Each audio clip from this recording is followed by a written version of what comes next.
Next, I'd like to introduce a constituent of mine, Mr. Phillip Wise. Mr. Wise is the owner and operator of the Wise Family Farm, located in Harris, Missouri.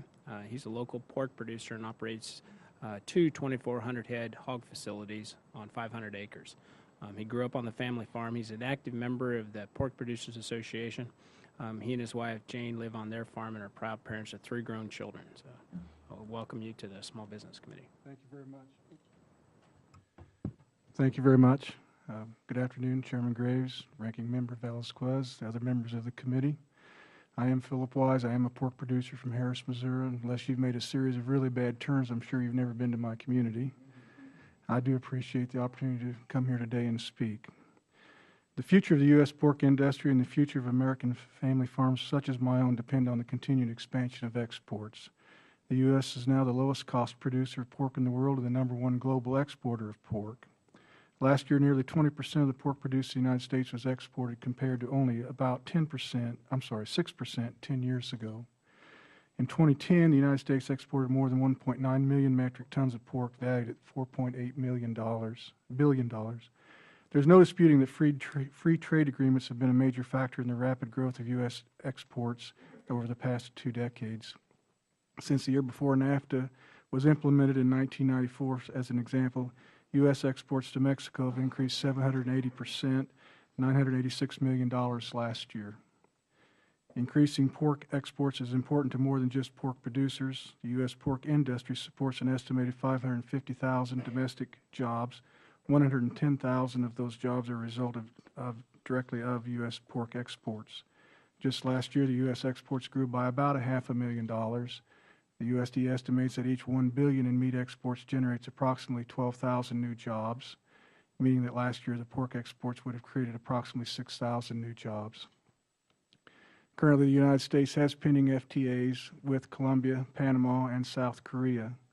According to Iowa State University economist Dr. Dermont Hayes, with full implementation, the 3 FTAs will generate over $770 million in additional pork exports annually, causing live hog prices to increase by approximately $11.35 and consequently creating more than 10,200 direct pork industry jobs.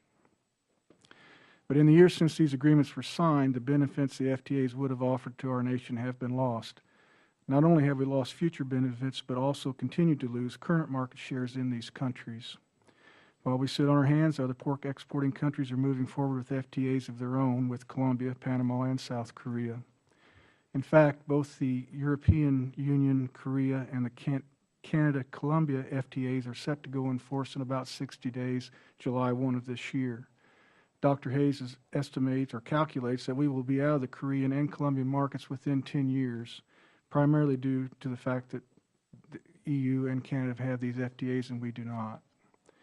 Losing these markets means lost value to the hogs that I sell, which translates ultimately to less profits and less jobs in the community. I know firsthand how important agriculture is to America. As a result of the farm crisis in the early 80s, I shut down my business, reduced my farming operations, and left the community. It was until recently when things appeared to become somewhat more profitable that I returned back to the community that I was from after about a 15-year absence and began raising hogs again. Today, without those industry-wide exports, the price I'd receive for my hogs wouldn't allow me to remain in this business. In fact, for every hog marketed in 2010, approximately $56 of the value is attributable to exports.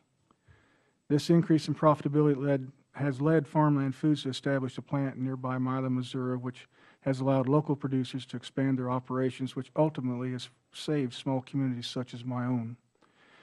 In my own operation, and I do deal with farmland, approximately 1 out of 3 of every hog that I've produced last year was exported. I can assure you that with the $11.35% increase in live hog prices from these pending 3 FTAs, I won't be leaving the farming operation anytime soon, but will strongly consider expanding my operations. Before concluding, I would like to point out that U.S. domestic policy can and does affect our exports. Currently, the livestock industry is waiting for a final USDA regulation on the buying and selling of livestock and poultry, the GIPSA rule, which, if implemented as currently drafted, would have an absolutely devastating impact on producers.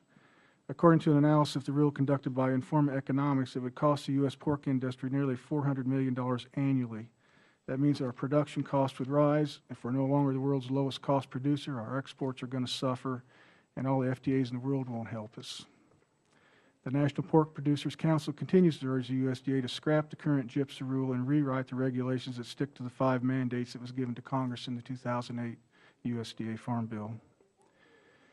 In conclusion, if the United States fails to implement trade agreements it has negotiated and fails to move ahead with new trade deals, it will forfeit sales to the foreign competitors who are aggressively negotiating FTAs of their own. The National Pork Producers Council asks or calls on the Obama administration to send up the implementing legislation on the Colombia, Panama, and South Korea FTAs and urges Congress to approve them before its August recess.